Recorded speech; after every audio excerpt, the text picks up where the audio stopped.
ब्राह्मण क्षत्रिय विषाम शूद्राणाम च परंतप कर्माणि प्रविभक्तानि स्वभाव प्रभवैर्गुणैः। हे परंतप, ब्राह्मण क्षत्रिय वैश्य और शूद्र के कर्म स्वभाव में से उत्पन्न 3 गुणों द्वारा विभक्त किए गए हैं।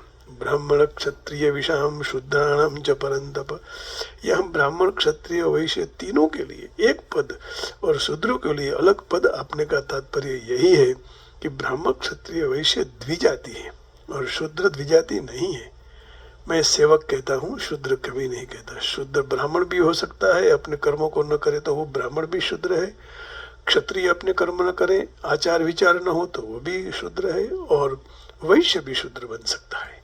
तो सेवक कहा जाना चाहिए, इसलिए उनके कर्मों को विभाग अलग अलग है और कर्म के अनुसार शास्त्रीय अधिकार भी अलग अलग है। कर्माणि प्रविभक्तानि स्वभाव प्रभवेर गुणे, मनुष्य जो कुछ भी कर्म करता है उसके अंतःकरण में उसके संस्कार पड़ते हैं और संस्कार के अनुसार उसका स्वभाव बनता है। इस तरह पहले के अनेक जन्मों के किए हुए कर्मों के संस्कार के अनुसार मनुष्य का जैसा स्वभाव है उसके अनुसार उसमें सत्व, रज और तम 3 गुण की वृत्तियां उत्पन्न होती है और इस गुण वृत्तियों का तारतम्य का अनुसार ही ब्राह्मण क्षत्रिय वैश्य और शूद्रों के कर्म का विभाग किया गया है। गीता जी के 4 अध्याय के 13वें श्लोक में भगवान ने ये कहा है कि ये केवल व्यवस्था का विभाग है। ये कभी मत समझिए कि यहाँ उच्च नीच की बात की है। हाँ, किसी को हल्का कहने के भाव नहीं है यहाँ भगवान का। ये तो हम लोगों ने सबने खड़ा कर दिया। चातुर्वर्ण्यम मया सृष्टम गुण कर्म विभागशः तस्य कर्तारमपि मां विद्य कर्तारमव्ययम्। मेरे द्वारा गुण कर्म के विभाग द्वारा 4 वर्णों की रचना की गई है और सृष्टि रचना आदि का कर्ता होते हुए भी मैं अविनाशी परमेश्वर तू मुझे अकर्ता जान, क्योंकि कर्म के फल में मेरी कभी न स्पृहा है न कभी मैं लिप्त होता हूँ। और इस तरह मुझे तत्व से जान ले तो फिर कर्म का बंधन नहीं होगा। क्या बढ़िया बात की थी भगवान ने, क्योंकि मनुष्य में जैसी गुण वृत्तियां होती है वैसे ही वह कर्म करता है। हाँ? ऐसा ही भाव आता है ना। तो कर्म 2 प्रकार के होते हैं, जन्मारंभक कर्म और भोगदायक कर्म। जो कर्मों से उच्च नीच योनि में जन्म होते हैं वह जन्मारंभ कर्म कहे जाते हैं और जिस कर्मों से सुख दुख का भोग होता है वे भोगदायक कर्म कहे जाते हैं।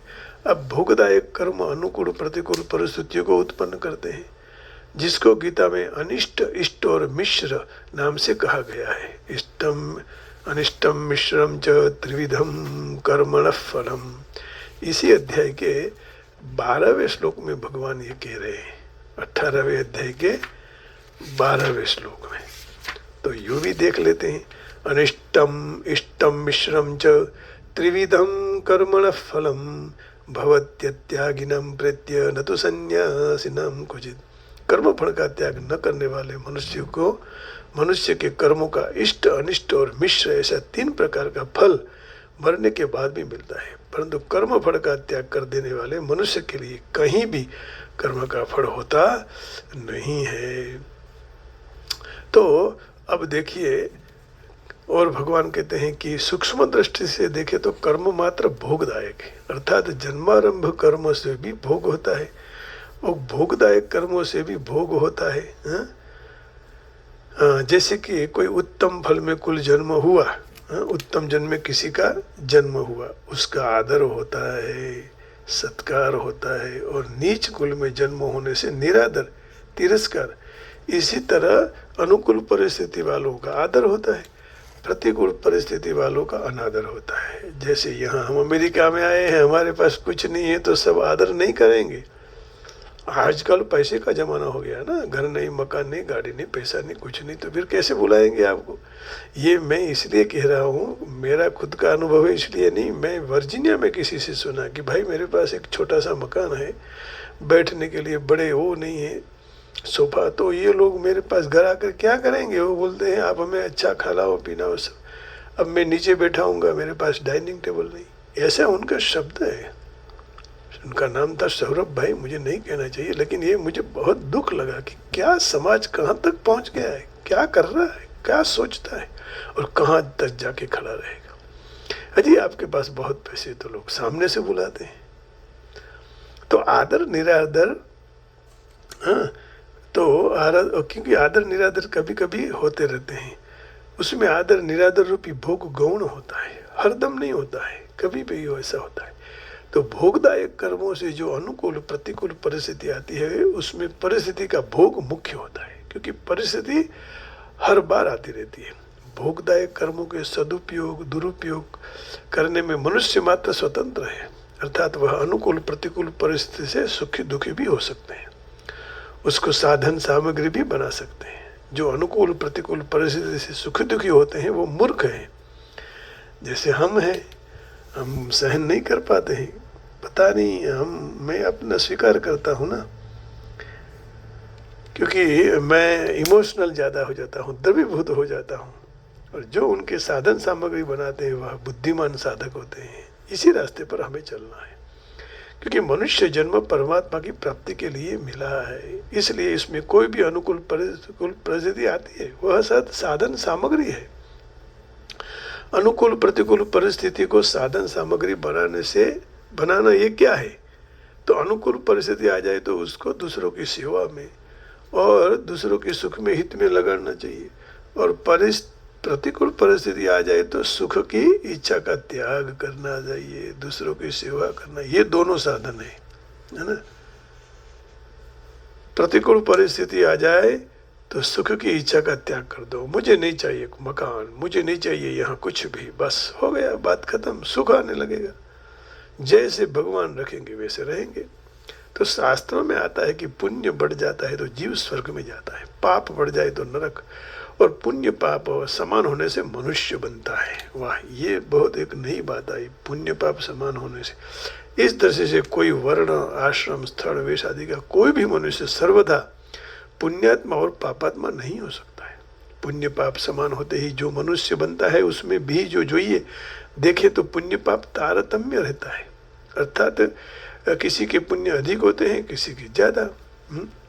जैसे परिणाम परीक्षा में अनेक विषय होते हैं, लेकिन उस विषय में कई विषय में कम मार्क, कई विषय में कम ज़्यादा गुण। तो सारे विषय में यदि गुणों को इकट्ठा किया जाए तो उसके आधार पर परीक्षा का परिणाम तैयार हम लोग भी करते थे। ये भगवान भी यही बात बता रहे हैं, बहुत अच्छा उदाहरण है।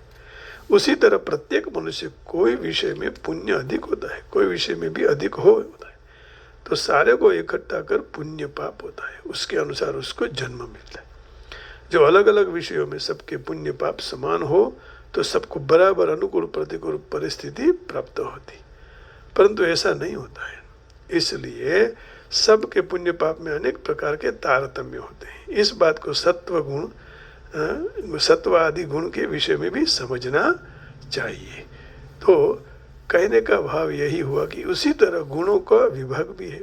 सारा मिलके सत्व गुण की प्रधानता वालों ऊर्ध्वलोक में जाते हैं, रजोगुण की प्रधानता वाले अर्थात मनुष्य लोक में आते हैं, और तमोगुण की प्रधानता वालों की अधोगति है। ऊर्ध्वं गच्छन्ति सत्त्वस्थाः मध्ये तिष्ठन्ति राजसाः जघन्य गुणवृत्तिस्थाः अधो गच्छन्ति तामसः। तो तीनों में तीन गुणों के तारतम्य से अनेक प्रकार के भेद होते हैं। सत्व गुण की प्रधानता से ब्राह्मण, रजोगुण की प्रधानता से रजोगुण की प्रधानता और सत्वगुण की प्रधानता की गौणता से, अच्छा सत्वगुण की गौणता है और रजोगुण की प्रधानता है तो क्षत्रिय, रजोगुण की प्रधानता और तमोगुण की गौणता से वैश्य, और तमोगुण की प्रधानता से शूद्र होते हैं। इस सामान्य रीति से गुणों की बात बता दी। मैंने कहने का भाव यहाँ है कि गुण के आधार पर भगवान ने ब्राह्मण क्षत्रिय चातुर्वर्ण्यम मया सृष्टम गुण कर्म विभाग ऐसा है। तो ये कोई जातिवाद नहीं है, व्यवस्था का विभाग है। अब ऑफिस में भी जाइए तो सब जगह यही स्थिति होती है, विभाग होते ही हैं, ये विभाग ये संभाले। अब सबके अवान्तर तारतम्य का विचार करेंगे तो रजोगुण प्रधान मनुष्य में सत्वगुण की प्रधानता वाला ब्राह्मण बना, और ब्राह्मण में वो जो जन्म भेद से ऊंच नीच ब्राह्मण माना गया, और उसमें परिस्थिति रूप कर्मों का फल भी कितनी जातियों का आता है। अब देखिए सारे ब्राह्मणों के एक समान अनुकूल प्रतिकूल अनुकूल और प्रतिकूल परिस्थिति नहीं है। तो इस दृष्टि से ब्राह्मण योनि में भी 3 गुण मानना पड़ेगा। सब ब्राह्मण है, कोई ब्राह्मण शूद्र जैसा भी जीवन जीते हैं, तो उसी तरह क्षत्रिय वैश्य शूद्र और उस जन्म से ऊंच नीच माने जाते हैं। अनुकूल प्रतिकूल परिस्थिति कितने भी जात की आती है। इसमें भी गीता में कहा गया है कि 3 लोकों में ऐसी कोई वस्तु नहीं कि जो 3 गुणों से रहित हो। न तदस्ति विना न तदस्ति पृथिव्यां वा दिवि देवेषु वा पुनः सत्वं प्रकृतिजैर्मुक्तं यदेभिः स्यात् त्रिभिर्गुणैः। अब जो मनुष्य योनि वाले हैं, पशु पक्षी आदि, उसमें भी ऊंच नीच माना जाता है। जैसे गाय आदि श्रेष्ठ माने गए हैं, कुत्ता आदि गधा आदि नीच माने गए हैं, गैया को उन्नत माना गया, कबूतर आदि को श्रेष्ठ माना गया है, जैसे कौवा समड़ी ये भी नीच माने गए हैं। इन सब के प्रतिकूल अनुकूल परिस्थिति को भी एक समान नहीं मिलती। तात्पर्य यही हुआ कि ऊर्ध्व गति, मध्य गति, अधोगति वालों में भी कितने प्रकार के जाति भेद और परिस्थिति भेद बताया है। 4थे अध्याय में भगवान ने कहा कि चारों वर्णों की रचना और गुण और कर्म के विभाग के हिसाब से की है। गुण कर्म विभाग ऐसा 4थे अध्याय का 13वां श्लोक। चातुर्वर्ण्यं मया सृष्टं गुणकर्म विभागसः तस्य कर्तारमपि मां विद्य कर्तारमव्ययम्। तो यहाँ कह रहे हैं कि चारों वर्णों को कर्म और स्वभाव से उत्पन्न हुए 3 गुणों द्वारा विभक्त किया गया है। स्वभाव प्रभवैर्गुणैः ब्राह्मण क्षत्रिय विषाम शूद्राणां च परन्तप कर्माणि प्रविभक्तानि स्वभाव प्रभवैर्गुणैः।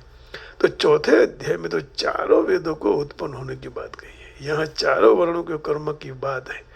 तात्पर्य यही हुआ कि 4थे अध्याय में भगवान ने कहा कि चारों वर्णों का जन्म पूर्व जन्म के गुण कर्म अनुसार होता है। और यहाँ कहते हैं कि जन्म होने के बाद चारों वर्णों के कई कई कर्म होने चाहिए, तो वह उस प्रमाण में उनकी गति होगी और उनकी उन्नति होगी। तो चातुर्वर्ण्यं मया सृष्टं गुण कर्म विभागसः तस्य कर्तारमपि मां विद्य कर्तारमव्ययम्।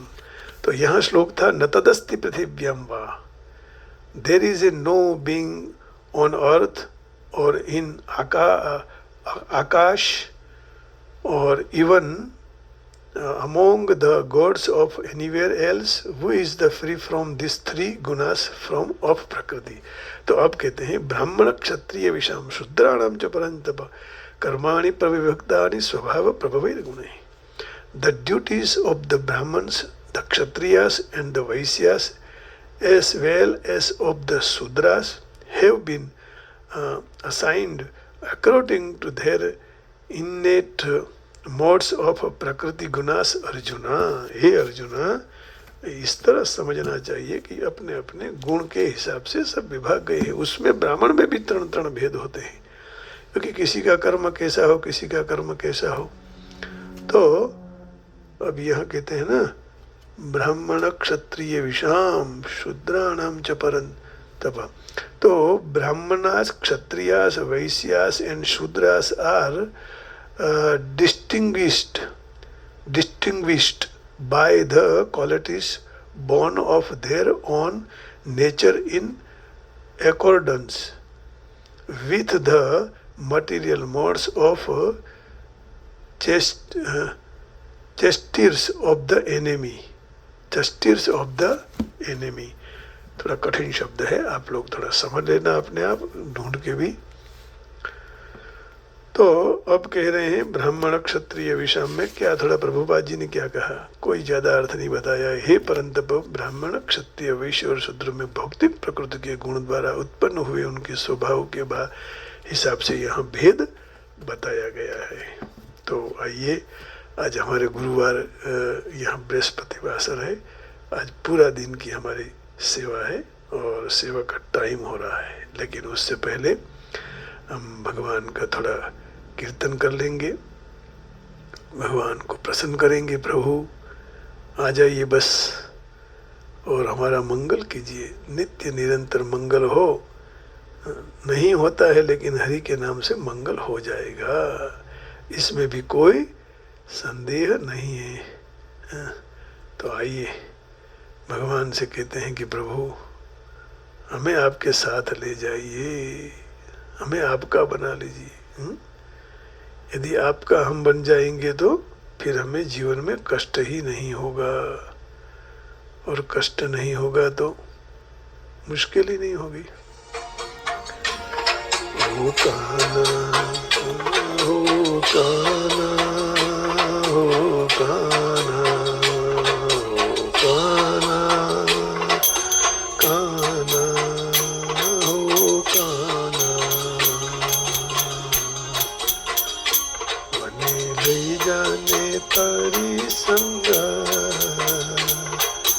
तारा विना गमતું નથી, મને લઈ જાને તારી સંગ, તારા વિના ગમતું નથી, વાલા આવે છે તારી બહુયા, લઈ जा લઈ जा લઈ जाने લઈ जाने તારી સંગ, તારા વિના ગમતું નથી।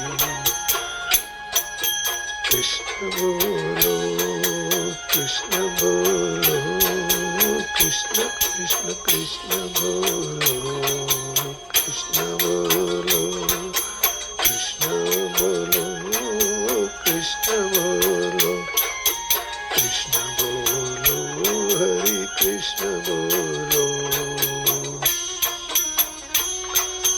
कृष्ण बोलो। निद्रा न आवे झबकी ने जगती, वेरण विरह नीर, नैने न निद्रा न आवे झबकी ने जगती, वेरण विरह नीर, માંડ માંડ રે પડે છે પ્રભા, માંડ માંડ પડે છે પ્રભા, તારા વિના ગમતું નથી, મને લઈ જાને તારી સંગ, તારા વિના ગમતું નથી, મને લઈ જાને તારી સંગ, તારા વિના ગમતું નથી। गोविंद हरि गोविंद हरि गोविंद हरि। वन रावण ने गायो नु गोंदरू, सोनू यमुना नो ने घाट गायो नु गोंदरू, सोनू वन रावण गायो नु गोंदरू, सोनू यमुना सुना लगे कदम न जाओ,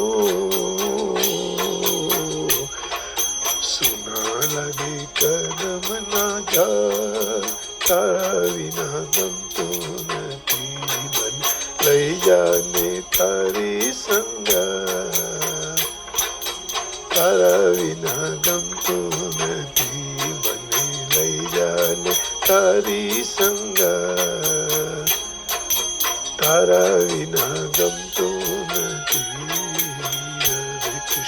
हरे कृष्ण गोविंदा, हरे कृष्ण गोविंदा, गोविंदा गोविंदा।